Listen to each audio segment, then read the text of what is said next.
Hello മക്കളെ, അപ്പോൾ നിങ്ങൾക്ക് എല്ലാവർക്കും അറിയുന്നൊരു കാര്യമാണ് നമ്മുടെ എക്സാം വിന്നറിൻ്റെ നമ്മുടെ ബാച്ചസിൻ്റെ കൂടെ നമ്മുടെ എക്സാം വിന്നറിൻ്റെ ഈ ബുക്ക് സെറ്റ് നിങ്ങൾക്ക് ഫ്രീ ആയിട്ടാണ് കിട്ടുകയെന്നുള്ളത് അല്ലേ. ഓക്കെ, അപ്പം ഈ ഒരു ബുക്ക് സെറ്റ് നിങ്ങൾ എങ്ങനെ ഉപയോഗിക്കണം, അല്ലെങ്കിൽ ഇതിനകത്ത് എന്തൊക്കെ കാര്യങ്ങളാണുള്ളത് എന്നാണ് മിസ് ഈ ഒരു വീഡിയോയിൽ പറയുന്നത്. അപ്പോൾ കുറേ മക്കൾ എന്ത് ചെയ്യുന്നുണ്ടാവും, നിങ്ങളുടെ കയ്യിലൊക്കെ ബുക്ക് ഉണ്ടെങ്കിലും ചിലപ്പോൾ അതിൻ്റെ ശരിക്കും ഇതിനകത്തുള്ള കാര്യങ്ങൾ നിങ്ങൾ എക്സ്പ്ലോർ ചെയ്തിട്ടുണ്ടാവില്ല, അല്ലെങ്കിൽ നിങ്ങൾ ഇതൊന്നും ശരിക്കും ഉപയോഗിച്ച് നോക്കിയിട്ടുണ്ടാവില്ല. അപ്പോൾ അങ്ങനെ എന്തെങ്കിലും ഉണ്ടെങ്കിൽ നിങ്ങൾക്കിത് മിസ്സെ പറഞ്ഞു തരാം, ഇതിനകത്ത് എന്തൊക്കെ കാര്യങ്ങളാണുള്ളത്, അല്ലെങ്കിൽ ഈ ബുക്ക് സെറ്റ് നിങ്ങൾക്ക് കിട്ടിക്കഴിഞ്ഞാൽ നിങ്ങൾ എങ്ങനെയൊക്കെയാണ് ഉപയോഗിക്കേണ്ടത് എന്നുള്ള കാര്യങ്ങൾ മിസ് പറഞ്ഞുതരാം. ഓക്കെ, അപ്പോൾ ആദ്യം തന്നെ നമ്മുടെ ഫിസിക്സ് ഉണ്ട്. അപ്പം ഓരോ വർഷവും നമ്മൾ എന്ത് ചെയ്യാറുണ്ട്, നമ്മുടെ ഈ ബുക്സ് റിവൈസ് ചെയ്യാറുണ്ട്. അതായത് ലേറ്റസ്റ്റ് ആയിട്ടുള്ള കാര്യങ്ങളെല്ലാം നമ്മൾ ആഡ് ചെയ്യാറുണ്ട്. അപ്പോൾ ഈ ഒരു ബുക്കിൽ നിങ്ങൾ നോക്കിക്കഴിഞ്ഞ് കഴിഞ്ഞാൽ നിങ്ങൾക്ക് മനസ്സിലാവും 2023 വരെയുള്ള ക്വസ്റ്റ്യൻ പേപ്പേഴ്സ്, ലേറ്റസ്റ്റ് ആയിട്ടുള്ള ക്വസ്റ്റ്യൻ പേപ്പേഴ്സ് വരെ ഇതിനകത്ത് ഇൻക്ലൂഡ് ചെയ്തിട്ടുണ്ട്. അപ്പോൾ നമ്മുടെ സുവോളജി ഉണ്ട്, ആൻഡ് ബോട്ടണി ഉണ്ട്, നമ്മുടെ മാത്സ് ഉണ്ട്, ആൻഡ് കെമിസ്ട്രി, നമ്മുടെ ഹിന്ദി, ദെൻ ഇംഗ്ലീഷ്. ഓക്കെ, അപ്പോൾ ഇത്രയും ബുക്ക് സെറ്റാണ് എൻ്റെ മക്കൾക്ക് നമ്മുടെ അഗ്നി ബാച്ചിലായാലും നമ്മുടെ പൃഥ്വി ബാച്ചിലായാലും നിങ്ങൾക്ക് ഫ്രീ ആയിട്ട് കിട്ടാൻ പോകുന്നത്. ഓക്കെ, അപ്പോൾ ഇതിനകത്ത് എന്തൊക്കെയാണോ ഉള്ളത് നോക്കുമ്പോൾ നമുക്ക് ആദ്യം തന്നെ എന്ത് ചെയ്യാം, ഫിസിക്സ് എടുക്കാമല്ലേ. നിങ്ങൾക്ക് എല്ലാവർക്കും ഇഷ്ടമുള്ള നമ്മുടെ അലക്സ് സാറിൻ്റെ സ്വന്തം ഫിസിക്സ് ഇവിടെ ഉണ്ട്. അപ്പോൾ ഇതിനകത്ത് നിങ്ങൾ നോക്കുമ്പോൾ തന്നെ ആദ്യം തന്നെ നിങ്ങൾക്ക് ഇവിടെ കാണാൻ പറ്റും, ഇതിനകത്ത് എന്താണ് ചാപ്റ്റർ വൈസ് ആയിട്ടുള്ള സിംപ്ലിഫൈഡ് നോട്ട്സ്. അതായത് നമ്മളെപ്പോഴും നമുക്ക് ബുദ്ധിമുട്ട് എന്താണ്, അപ്പോൾ നമ്മൾ 10ാം ക്ലാസ്സിന് +1 വരുമ്പം എൻ്റെ കുട്ടികൾക്ക് എല്ലാവർക്കും ഉണ്ടായിട്ടുള്ളൊരു പ്രശ്നം എന്ന് പറഞ്ഞാൽ SCERT NCERT വരുമ്പോൾ ഉള്ള ഒരു പാളം തെറ്റലാണ് അല്ലേ. അപ്പോൾ NCERT ടെക്സ്റ്റ് ബുക്കൊക്കെ കണ്ടു, എത്ര സിമ്പിളായിരുന്നു നമ്മളുടെ SSLC ടെക്സ്റ്റ് ബുക്ക് എന്നൊക്കെ നിങ്ങൾ കുറേ പേരെങ്കിലും ചിന്തിച്ചിട്ടുണ്ടാവും. അപ്പോൾ നമ്മുടെ NCERT വളരെ ഇമ്പോർട്ടൻ്റ് ആണ്. പക്ഷേ നമുക്ക് ആദ്യം ആ ടെക്സ്റ്റുമായിട്ടൊന്ന് കൂട്ടുകൂടാനല്ലേ, അതൊന്ന് വായിച്ചു തുടങ്ങാൻ നമുക്കൊരു ചെറിയ ബുദ്ധിമുട്ടുണ്ടാവും. അപ്പോൾ അതൊന്ന് ഏറ്റവും സിമ്പിളാക്കാൻ വേണ്ടിയിട്ടാണ് ഇപ്പോൾ നമ്മുടെ എക്സാമിനറിൻ്റെ എല്ലാ ബുക്ക് സെറ്റിലായാലും നിങ്ങൾക്ക് ഏറ്റവും സിംപ്ലിഫൈഡ് ആയിട്ടുള്ള രീതിയിൽ എല്ലാ ചാപ്റ്റേഴ്സിൻ്റെയും ഏറ്റവും സിംപ്ലിഫൈഡ് ആയിട്ടുള്ള നോട്ട്സ്. ഓക്കെ, ഇവിടെ നിങ്ങൾക്ക് കണ്ടാൽ മനസ്സിലാവും, ഇങ്ങനെ സിമ്പിളായിട്ട് തന്നെ എന്ത് ചെയ്തിട്ടുണ്ട്, നോട്ട്സ് കൊടുത്തിട്ടുണ്ട്, ഓരോ ടോപ്പിക്കിൻ്റെയും കുഞ്ഞു കുഞ്ഞു നോട്ട്സ്. അപ്പോൾ നമുക്ക് ആദ്യം എന്ത് ചെയ്യാൻ മനസ്സിലാവും, നിങ്ങൾ എന്തായാലും നമ്മുടെ ബാച്ചിലുള്ള മക്കളൊക്കെ ആണെങ്കിൽ നിങ്ങൾ ക്ലാസ് വളരെ ഡീറ്റെയിൽഡ് ആയിട്ടുള്ള ക്ലാസ്സുകളൊക്കെ നിങ്ങൾ കണ്ട് മനസ്സിലാക്കി. പിന്നെ നമ്മൾ NCERT വായിക്കണം എന്ന് വരുമ്പം ആദ്യം നമുക്കൊരു ഭീകരതയാണല്ലേ നമ്മുടെ NCERT. അപ്പോൾ അതൊന്നും ഇല്ലാതെ എൻ്റെ മക്കൾക്ക് എന്ത് ചെയ്യാം, നമ്മുടെ ഈ ബുക്ക് വായിക്കുകയാണെങ്കിൽ ഏറ്റവും സിമ്പിളായിട്ട് ഒറ്റയടിക്ക് ഇപ്പോൾ നമ്മുടെ NCERTയിൽ ഒരു 2 പേജിലൊക്കെ പറഞ്ഞ കാര്യങ്ങൾ ഏറ്റവും സിമ്പിൾ ഫോമിൽ അതിലെന്താണ് ഉദ്ദേശിക്കുന്നത് എന്നിവിടെ ഉണ്ടാവും. ഓക്കെ, അത് നിങ്ങൾ മനസ്സിലാക്കിയതിന് ശേഷം NCERT വായിക്കുകയാണെങ്കിൽ അത് നിങ്ങൾക്ക് കുറച്ചുകൂടി ഈസി ആയിരിക്കും. ഓക്കെ, അങ്ങനെ ഏറ്റവും സിംപ്ലിഫൈഡ് ആയിട്ടുള്ള നോട്ട്സ് ഇവിടെ ഉണ്ടാകും. പിന്നെ നമ്മൾ ക്ലാസ് കണ്ടു, ഇവിടെ നോട്ട്സ് വായിച്ചു, വേണമെന്നുണ്ടെങ്കിൽ നിങ്ങൾക്ക് NCERT വായിക്കാം. അത് കഴിഞ്ഞാൽ നിങ്ങൾക്ക് എന്താണ്, നമുക്കൊന്ന് പ്രാക്ടീസ് ചെയ്ത് നോക്കണം അല്ലേ. ഇപ്പോൾ പെട്ടെന്ന് നമുക്ക് പ്രീവിയസ് ഇയർ ക്വസ്റ്റ്യൻസിലേക്കൊന്നും ചാടി കയറാതെ നമുക്ക് ആദ്യം ഒന്ന് നമ്മൾ പഠിച്ച കാര്യങ്ങൾ നമുക്ക് കിട്ടുന്നുണ്ടോ എന്നൊക്കെ നോക്കാൻ വേണ്ടിയിട്ട് നമ്മുടെ എക്സാം ബേസ്ഡ് ആയിട്ടുള്ള ഒത്തിരി ക്വസ്റ്റ്യൻസ് ഉണ്ട് ഇവിടെ. ഓക്കെ, ഒത്തിരി ക്വസ്റ്റ്യൻസ് ഇവിടെ നിങ്ങൾക്ക് കാണാം, എക്സാം ഓറിയൻറ്റഡ് ആയിട്ടുള്ള ക്വസ്റ്റ്യൻസ് ഉണ്ട്. അത് തന്നെ ആദ്യം കൊടുത്തിരിക്കുന്നത് വെരി ഷോർട്ട് ആൻസേഴ്സ് ആണ്. അതായത് ചിലപ്പോൾ 1 വേർഡ് ക്വസ്റ്റ്യൻസ് ആയിട്ടാണ് ഫസ്റ്റ് സെക്ഷൻ വെച്ചിട്ടുണ്ടാവുക.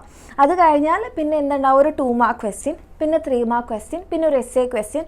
അങ്ങനെ പതിയെ എൻ്റെ മക്കൾക്ക് ഈ കാര്യങ്ങൾ ബിൽഡ് ചെയ്യാൻ പറ്റുന്ന രീതിയിലാണ് നമ്മുടെ ബുക്കിൽ ഓരോന്നും നമുക്ക് നോക്കിക്കഴിഞ്ഞാൽ നമുക്കിവിടെ ഉണ്ട് ഏറ്റവും ഷോർട്ട് ആൻസർ ക്വസ്റ്റ്യൻ, അതായത് 1 മാർക്കിൻ്റെ ക്വസ്റ്റ്യനാണ്.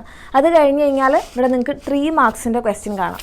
അത് കഴിഞ്ഞ് കഴിഞ്ഞാൽ വെരി ലോങ് ആൻസേഴ്സ്, അതായത് ഒരു 5 മാർക്സിൻ്റെ ഒക്കെ ക്വസ്റ്റ്യൻ. അപ്പോൾ ഈ ക്വസ്റ്റ്യൻസൊക്കെ ചെയ്യുമ്പോൾ എന്താ ഗുണം എന്ന് പറഞ്ഞാൽ നമുക്ക് കോൺസെപ്റ്റ്സ് കുറച്ചുകൂടി ക്ലിയർ ആക്കാൻ എൻ്റെ മക്കളെ ഇത് ഹെൽപ്പ് ചെയ്യും. ഓക്കെ, ഇങ്ങനെ പോയി കഴിഞ്ഞ് കഴിഞ്ഞാൽ പിന്നെ നമുക്ക് കുറച്ച് NCERTയുടെ നമ്മുടെ ടെക്സ്റ്റ് ബുക്കിലുള്ള ക്വസ്റ്റ്യൻസിൻ്റെ ആൻസേഴ്സ് ഉണ്ടാവും. അത് കഴിഞ്ഞാൽ വളരെ ഇമ്പോർട്ടൻ്റ് ആയിട്ടുള്ള സെക്ഷൻ നമ്മുടെ previous year questions. Okay, previous year questions ഉണ്ട്. അത് കഴിഞ്ഞിട്ട് വേറെ ഹോട്ട് ക്വസ്റ്റ്യൻസ് ആൻഡ് ആൻസേഴ്സ് എന്ന് പറഞ്ഞാൽ എക്സ്ട്രാ കുറച്ച് ക്വസ്റ്റ്യൻസ് വേറെയും കൊടുത്തിട്ടുണ്ടാകും. ഓക്കെ, പിന്നെ ലാസ്റ്റായിട്ട് നമുക്ക് എന്താണ് ഇതിൻ്റെ എല്ലാത്തിൻ്റെയും കൂടെ ഒരു കൺക്ലൂഡഡ് ആയിട്ട് ഒരു മാപ്പ് പോലെ, ഒരു മൈൻഡ് മാപ്പൊക്കെ പോലെ എന്ത് ചെയ്തിട്ടുണ്ട്, ഇതിനെ കൺക്ലൂഡഡ് ആയിട്ടുള്ള ഫോമും കൊടുത്തിട്ടുണ്ട്. അപ്പോൾ ഓരോ ചാപ്റ്റേഴ്സിനെ നോക്കിക്കഴിഞ്ഞാൽ നിങ്ങൾക്ക് പെട്ടെന്ന് ആ കാര്യങ്ങളൊക്കെ ഓർത്തെടുക്കാൻ വേണ്ടിയിട്ട് എല്ലാം ഒന്നിങ്ങനെ സമ്മറൈസ് ചെയ്ത് വെച്ചിട്ടുണ്ടാവും. ഓക്കെ, അതേപോലെ തന്നെ ഓരോ ചാപ്റ്ററിൻ്റെയും, ഇപ്പോൾ ഇംഗ്ലീഷ് മീഡിയത്തിലുള്ള മക്കൾക്ക് വലിയ ബുദ്ധിമുട്ടൊന്നും തോന്നില്ല. പക്ഷേ മലയാളം മീഡിയത്തിന് ഇംഗ്ലീഷ് മീഡിയത്തിലേക്ക് വരുമ്പോൾ ഒരു ബുദ്ധിമുട്ട് എന്താണെന്ന് പറഞ്ഞാൽ നമ്മൾക്ക് ടേംസൊക്കെ ഒന്ന് വായിച്ചാൽ മനസ്സിലാവില്ല അല്ലേ. ഇപ്പം നമ്മൾ പ്രവേഗം എന്നൊക്കെ ആയിരിക്കും പഠിച്ചിട്ടുണ്ടാവുക, ഇവിടെ എത്തുമ്പോൾ അത് വെലോസിറ്റി ആയിട്ടുണ്ടാവും. നമ്മൾ പഠിച്ചിട്ടുണ്ടാവുക ത്വരണം എന്നൊക്കെ ആയിരിക്കും, ഇവിടെ എത്തുമ്പോൾ അത് ആക്സിലറേഷൻ ആയിട്ടുണ്ടാകും അല്ലേ. വേഗത, സ്പീഡായിട്ടുണ്ടാവും. സ്ഥാനാന്തരം നമ്മളുടെ ഡിസ്പ്ലേസ്മെൻ്റ് ആയിട്ടുണ്ടാവും. അങ്ങനെ നമുക്ക് ഒന്നും വായിച്ചാൽ മനസ്സിലാവില്ല എന്ന് നമ്മളെ തോന്നിപ്പിക്കുന്നത് ഈ ടേംസിലുള്ള മാറ്റങ്ങളാണ്. അപ്പോൾ എൻ്റെ മക്കളെ അതിനെ ഹെൽപ്പ് ചെയ്യാൻ വേണ്ടിയിട്ട് ഇപ്പോൾ നമുക്ക് ക്വസ്റ്റ്യൻസ് ചെയ്യുമ്പോഴായിരിക്കില്ല, ഇപ്പോൾ നമ്മുടെ ക്ലാസ്സിൽ നിങ്ങൾക്ക് തന്നെ അറിയാം, നമ്മുടെ ബാച്ചിലർ ക്ലാസ്സിൽ എല്ലാവർക്കും മനസ്സിലാവുന്ന രീതിയിൽ അങ്ങനെയുള്ള ക്ലാസ്സുകളാണ്. ഇപ്പം മലയാളം മീഡിയത്തിലെ കുട്ടി, ഇംഗ്ലീഷ് മീഡിയത്തിലെ കുട്ടി, അങ്ങനെ ഒന്നുമില്ല. നിങ്ങൾക്ക് എല്ലാവർക്കും മനസ്സിലാവുന്ന രീതിയിലാണ് നമ്മളുടെ അഗ്നി ബാച്ചായാലും ഏത് ബാച്ചിലായാലും നമ്മുടെ ക്ലാസ്സുകൾ. പക്ഷേ നമ്മൾ ക്വസ്റ്റ്യൻസ് എന്താണ്, നമ്മൾ ഒറ്റയ്ക്ക് ചെയ്യണം അല്ലേ. അങ്ങനെ ക്വസ്റ്റ്യൻസ് ഒറ്റയ്ക്ക് ചെയ്യുമ്പോൾ ഇത് വായിച്ചിട്ട് മനസ്സിലാവുന്നില്ലല്ലോ. അങ്ങനെ ഇരിക്കുമ്പോഴാണ് എൻ്റെ മക്കൾക്ക് ഓരോ ക്വസ്റ്റ്യൻ്റെയും ഇംഗ്ലീഷിൽ കൊടുത്തിട്ടുണ്ടാവും, അതിന് താഴെ മലയാളത്തിലും കൊടുത്തിട്ടുണ്ടാവും. അപ്പോൾ നിങ്ങൾക്ക് എന്താണ് ആ ക്വസ്റ്റ്യൻ വായിച്ചത്, നിങ്ങൾക്ക് ചിലപ്പോൾ കോൺസെപ്റ്റ് അറിയുന്നുണ്ടാകും, പക്ഷേ വായിച്ചിട്ട് കിട്ടാത്തതാണ് ബുദ്ധിമുട്ട് എന്നാണെങ്കിൽ ക്വസ്റ്റ്യൻ ഇവിടെ മലയാളത്തിൽ കൊടുത്തിട്ടുണ്ടാവും. അപ്പോൾ എന്തായി, നമുക്ക് കുറച്ചുകൂടി സുഖമായി ആ കാര്യം, ആ ക്വസ്റ്റ്യൻ എന്താണെന്ന് മനസ്സിലായി. ഇനി നമ്മൾ എന്ത് ചെയ്താൽ മതി, നമ്മുടെ ആൻസർ നമ്മൾ കോൺസെപ്റ്റ് ക്ലിയർ ആക്കി വെച്ചുകൊണ്ട് തന്നെ നമുക്കത് ആൻസർ ചെയ്താൽ മതി, ഒരു പ്രശ്നവുമില്ല. ഇതിപ്പോൾ ഫിസിക്സിൻ്റെ കാര്യം മാത്രമല്ല, നമ്മുടെ മാത്സിൻ്റെ കാര്യത്തിലാണെങ്കിലും അങ്ങനെ തന്നെയാണതേ. നല്ല കളർഫുള്ളായിട്ട് നമ്മുടെ മാത്സ് ചെയ്തിട്ടുണ്ട്. അപ്പോൾ ഇതിനകത്താണെങ്കിലും എല്ലാ ക്വസ്റ്റ്യൻസും നിങ്ങൾക്ക് അറിയാൻ പറ്റുന്ന രീതിയിൽ ഏറ്റവും സിമ്പിളായിട്ടല്ലേ. ഇപ്പോൾ നമ്മുടെ ഏറ്റവും ബുദ്ധിമുട്ടെന്ന് പറഞ്ഞാൽ നമ്മുടെ NCERT ടെക്സ്റ്റ് ബുക്സ് ഒക്കെ എന്ന് പറഞ്ഞാൽ ഭയങ്കര കട്ടിയിലാണ്. എനിക്ക് ബയോളജിയുടെ ഇപ്പോഴും ഓർമ്മയുണ്ട്, അങ്ങനെ ചെയ്യാൻ പാടില്ലായിരുന്നു എന്ന് ഞാനിപ്പോൾ ചിന്തിക്കുന്നുണ്ട്. കാരണം മിസ്സിൻ്റെ ബയോളജി ടെക്സ്റ്റ് ബുക്കൊക്കെ സ്കൂളിൽ കൊണ്ടുപോകണമെന്ന് ഞങ്ങൾക്ക് നിർബന്ധമായിരുന്നു. അപ്പോൾ എന്ന് വെച്ചാൽ ഭയങ്കര വെയിറ്റ് അല്ലേ. അപ്പോൾ ഞാനത് 3 പീസ് ആക്കിയിട്ടുണ്ടായിരുന്നു എൻ്റെ ടെക്സ്റ്റ് ബുക്ക്. ഇപ്പോൾ അത് ആക്കണ്ടായിരുന്നു എന്ന് തോന്നുന്നുണ്ട്, പക്ഷേ ആ സമയത്ത് നമുക്ക് വെയിറ്റ് താങ്ങാൻ പറ്റില്ലല്ലോ. അപ്പോൾ അത് കാരണം ടെക്സ്റ്റ് ബുക്കൊക്കെ മുറിച്ചിട്ടൊക്കെ ആയിരുന്നു കൊണ്ടുപോയത്. അപ്പോൾ നമ്മുടെ എക്സാമിനറിൻ്റെ ബുക്ക് സെറ്റ് എന്ന് പറഞ്ഞാൽ അങ്ങനെ എൻ്റെ മക്കളുടെ വെയിറ്റ് കൂട്ടുന്ന തരത്തിലൊന്നുമല്ല. നമ്മുടെ എക്സാമിനർ ക്ലാസ്സുകൾ എത്രത്തോളം ലൈറ്റ് വെയിറ്റ് ആണോ അതേപോലെ തന്നെ, ലൈറ്റ് വെയിറ്റ് എന്ന് പറയുമ്പോൾ ക്വാളിറ്റി അല്ലേ, അത്രയും ക്രിസ്റ്റൽ ക്ലിയർ ആയിട്ടുള്ള ക്ലാസ്സുകളും അതേപോലെ തന്നെ നമ്മളുടെ നോട്ട്സ് എന്ന് പറഞ്ഞിട്ടുണ്ടെങ്കിൽ എന്താണ്, സിമ്പിളായിട്ടുള്ള കാര്യങ്ങളാണ്. അതേപോലെയാണ് നമ്മുടെ ബുക്സും. നിങ്ങൾക്ക് നിങ്ങളുടെ വെയിറ്റ് ഒന്നും തന്നെ കൂട്ടാത്ത രീതിയിൽ എല്ലാം നമ്മൾ കുറയ്ക്കുകയാണല്ലോ. നിങ്ങളുടെ പ്രശ്നങ്ങൾ കുറയ്ക്കും, നിങ്ങളുടെ സൊല്യൂഷൻസ് ഉണ്ടാക്കി തരും, എൻ്റെ മക്കൾക്കുള്ള ബുദ്ധിമുട്ടുകൾ കുറയ്ക്കും. അതേ രീതിയിൽ തന്നെയാണ് നമ്മുടെ ബുക്സ് എന്ന് പറഞ്ഞിട്ടുണ്ടെങ്കിൽ വളരെ ലൈറ്റ് വെയിറ്റ് ആണ്. നിങ്ങൾക്ക് എവിടെയെങ്കിലും കൊണ്ടുപോകാനൊന്നും ഒരു ബുദ്ധിമുട്ടും ഉണ്ടാവില്ല. ഇപ്പോൾ പെട്ടെന്ന് ഇങ്ങനെ കയ്യിൽ പിടിച്ച് കൊണ്ടുപോകാനൊക്കെ ആണെങ്കിൽ വളരെ സിമ്പിളായിട്ട് തന്നെ എന്ത് ചെയ്യാം, കൊണ്ടുപോകാം.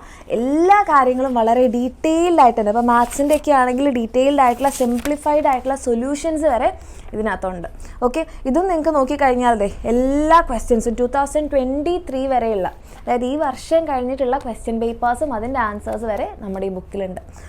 ഇനിയിപ്പോൾ ബയോളജിയുടെ കാര്യത്തിലേക്ക് വരുമ്പോഴും നമ്മുടെ ബയോളജി നിങ്ങൾക്കറിയാം, പ്ലാന്റ്സിനെ കുറിച്ച് പഠിക്കുന്നത് ബോട്ടണിയും അനിമൽസിനെ കുറിച്ച് പഠിക്കുന്നത് സുവോളജിയാണ്. അപ്പോൾ എൻ്റെ കുട്ടികൾ എപ്പോഴും ലൈവിൽ വരുമ്പോൾ ചോദിക്കാറുണ്ട്, മിസ് ഇത് ഏത് ചാപ്റ്ററാണ്, ഇത് ബോട്ടണിയാണോ സുവോളജിയാണോ? അപ്പോൾ ഇനി അങ്ങനത്തെ കൺഫ്യൂഷൻസ് ഒക്കെ ഉണ്ടെങ്കിൽ നമ്മുടെ ബുക്ക് നോക്കിയാൽ മതി, ബോട്ടണി ആണോ സുവോളജി ആണോ എന്നൊക്കെ ഉള്ളത് ഇതിനകത്തുണ്ട്. ബോട്ടണി ചാപ്റ്റേഴ്സൊക്കെയാണ് ഈ ബുക്കിൽ കൊടുത്തിട്ടുണ്ടാവുക. ഇതേപോലെ തന്നെ നമ്മളിപ്പോൾ ഫിസിക്സിൻ്റെ കാര്യം പറഞ്ഞില്ലേ, ആദ്യം തന്നെ നമ്മുടെ ചാപ്റ്ററിൻ്റെ ഒരു സിംപ്ലിഫൈഡ് നോട്ട്സ് അതെൻ്റെ മക്കൾക്ക് വായിച്ചു കഴിഞ്ഞാൽ തന്നെ എല്ലാം ക്ലിയർ ആകും. അത് കഴിഞ്ഞാൽ സിമ്പിൾ ഫോമിലുള്ള ക്വസ്റ്റ്യൻസ്, ദെൻ കുറച്ച് എക്സ്ട്രാ ക്വസ്റ്റ്യൻസ് വേറെയുണ്ട്. NCERT ക്വസ്റ്റ്യൻ ആൻഡ് ആൻസേഴ്സ് ഉണ്ട്. ഏറ്റവും ഇമ്പോർട്ടൻ്റ് ആയിട്ടുള്ള സെഷൻ എന്ന് പറയുന്നത് ഈ പ്രീവിയസ് ഇയർ ക്വസ്റ്റ്യൻസ് ആണ്. അതേപോലെ തന്നെ വളരെ ഡീറ്റെയിൽ ആയിട്ട് മിസ് പറഞ്ഞ പോലെ മലയാളത്തിലും ഇംഗ്ലീഷിലും കൊടുത്തിട്ടുണ്ട്.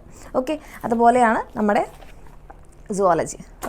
പിന്നെ നമ്മുടെ കെമിസ്ട്രി ഉണ്ട്. കെമിസ്ട്രിയിലും ഈ പറഞ്ഞ കാര്യങ്ങളൊക്കെ തന്നെയാണുള്ളത്. അപ്പോൾ എൻ്റെ മക്കൾ എന്ത് ചെയ്യുക, നിങ്ങൾ ആദ്യം ക്ലാസ്സുകൾ കാണാം. ബാച്ചിലുള്ള മക്കളാണെങ്കിൽ നിങ്ങൾ ബാച്ചിൽ ക്ലാസ്സുകളൊക്കെ കണ്ടതിന് ശേഷം നിങ്ങൾ ടെക്സ്റ്റ് ബുക്ക് ഒന്ന് വായിക്കണം എന്ന് തോന്നുകയാണെങ്കിൽ നിങ്ങൾക്ക് നമ്മുടെ ഈ ബുക്സിലുള്ള സിംപ്ലിഫൈഡ് നോട്ട്സ് ആദ്യം വായിക്കാം.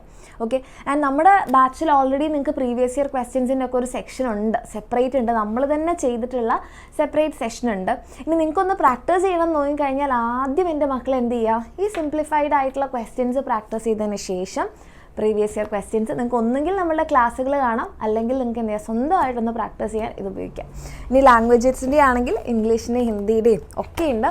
അപ്പോൾ ഇതെല്ലാം എന്ന് പറഞ്ഞാൽ നമ്മുടെ അഗ്നി ബാച്ചിൻ്റെ കൂടെ ഫ്രീ ആയിട്ടാണ് കിട്ടുന്നത്. ഓൾറെഡി നമ്മുടെ ക്ലാസ് കഴിയുമ്പോൾ തന്നെ നിങ്ങൾ കംപ്ലീറ്റ് ചാപ്റ്റർ പഠിച്ചിട്ടുണ്ടാകും. ആൻഡ് ഈ ഒരു ബുക്ക് സെറ്റും കൂടെ നിങ്ങൾ വായിച്ചു കഴിഞ്ഞ് കഴിഞ്ഞാൽ പിന്നെ ഒരു ബുദ്ധിമുട്ടും ഉണ്ടാവില്ല. കാരണം ഇത്രയും വർഷത്തെ പ്രീവിയസ് ഇയർ ക്വസ്റ്റ്യൻസ് കംപ്ലീറ്റ് ഉണ്ട്. അത് കൂടാതെ എക്സ്ട്രാ ക്വസ്റ്റ്യൻസും ഉണ്ട്. നിങ്ങൾക്ക് എന്ത് ചെയ്യാം, നിങ്ങളുടെ കോൺസെപ്റ്റൊക്കെ ഒന്ന് ക്ലിയർ ആക്കാൻ വേണ്ടിയിട്ട്. ആൻഡ് ഇതെല്ലാം നമ്മളുടെ ബാച്ചിൻ്റെ കൂടെ എൻ്റെ മക്കൾക്ക് ഫ്രീ ആയിട്ട് കിട്ടും. ആൻഡ് ഇത് ലിമിറ്റഡ് സ്റ്റോക്കാണ്. ഇത് ഏറ്റവും ലേറ്റസ്റ്റ് ആയിട്ടുള്ള എഡിഷൻ കൂടിയാണ്. അപ്പോൾ താല്പര്യമുള്ള മക്കൾക്ക് എന്ത് ചെയ്യാം, നമ്മുടെ ബാച്ചിൽ ജോയിൻ ചെയ്ത് ഈ ബുക്ക് സെറ്റ് നിങ്ങൾക്ക് ഫ്രീ ആയിട്ട് വാങ്ങിക്കാം. ഫ്രീ ആയിട്ട്, നിങ്ങൾ അതിന് എക്സ്ട്രാ പൈസ ഒന്നും തരേണ്ട കാര്യമില്ല. അതല്ലാന്നാണെങ്കിൽ നിങ്ങൾക്ക് ഈ ബുക്ക് സെറ്റ് എന്ത് ചെയ്യാം, ഇപ്പോൾ സ്റ്റോളിലൊക്കെ പോയി കഴിഞ്ഞാൽ നിങ്ങൾക്ക് ഈ ബുക്ക് സെറ്റ് വാങ്ങിക്കാൻ കിട്ടും. അങ്ങനെ വാങ്ങിക്കാം. അല്ലെങ്കിൽ നമ്മുടെ എക്സാമിനറിൻ്റെ ഓഫീസിൽ തന്നെ വിളിച്ചു ചോദിച്ചെങ്കിൽ ഈ ബുക്ക് സെറ്റ് മാത്രമായിട്ടും കിട്ടും, പക്ഷേ അത് പൈസ കൊടുത്തിട്ടായിരിക്കും. അപ്പം ഇതൊന്നുമില്ലാതെ നമ്മുടെ അഗ്നി ബാച്ചിലെയും പൃഥ്വി ബാച്ചിലെയും മക്കൾക്ക് ഈ ബുക്ക് സെറ്റ് ഫ്രീ ആയിട്ടാണ്, കംപ്ലീറ്റ്ലി ഫ്രീ ആയിട്ടാണ് കിട്ടുന്നത്. ഇനി നിങ്ങൾ കമ്പ്യൂട്ടർ സയൻസ് ആണെങ്കിൽ നിങ്ങൾക്ക് ബയോളജി ഉണ്ടാവില്ല എന്നേ ഉള്ളൂ. ബാക്കി ബുക്ക് സെറ്റ് എൻ്റെ കമ്പ്യൂട്ടർ സയൻസിലുള്ള മക്കൾക്കും ഉണ്ട്. ഓക്കെ, അപ്പോൾ താല്പര്യമുള്ളവർക്ക് എന്ത് ചെയ്യുക, താഴെ കാണുന്ന നമ്പറിലൊക്കെ മെസ്സേജ് ചെയ്യാം, ജോയിൻ ചെയ്യാം. ബുക്ക് സെറ്റ് ഫ്രീ ഒക്കെ ആയിട്ട് വാങ്ങിച്ച് മിസ് ഈ പറഞ്ഞ രീതിയിലൊക്കെ പ്രാക്ടീസ് ചെയ്ത് അടിപൊളിയായിട്ട് തന്നെ പഠിക്കാൻ വേണ്ടി പറ്റും. ഓക്കെ, ഇനിയിപ്പോൾ നോട്ട്സ് എഴുതാൻ ബുദ്ധിമുട്ടുള്ള ആൾക്കാരാണെങ്കിൽ ഇതിനകത്തുണ്ട് ഏറ്റവും സിമ്പിളായിട്ടുള്ള നോട്ട്സ്. എപ്പോഴും നിങ്ങൾ സ്വന്തമായിട്ട് എഴുതുന്നത് നല്ലതാണ്, പക്ഷെ ഒരു ക്വിക്ക് റിവിഷന് ഇത് ബെസ്റ്റാണ്. അപ്പോൾ എൻ്റെ മക്കൾക്ക് ഈ ബുക്ക് സെറ്റൊക്കെ ഫ്രീ ആയിട്ട് വേണമെന്നുണ്ടെങ്കിൽ ഇനി എന്ത് ചെയ്യാം, താമസിയാതെ നമ്മുടെ എക്സാമിനറിൻ്റെ കൂടെ പഠിച്ച് ഈ ബുക്ക് സെറ്റൊക്കെ വാങ്ങിക്കണമെന്നുണ്ടെങ്കിൽ എന്ത് ചെയ്യാം, നമ്മുടെ താഴെ കാണുന്ന നമ്പറിൽ മെസ്സേജ് ചെയ്യാം. ഓക്കെ.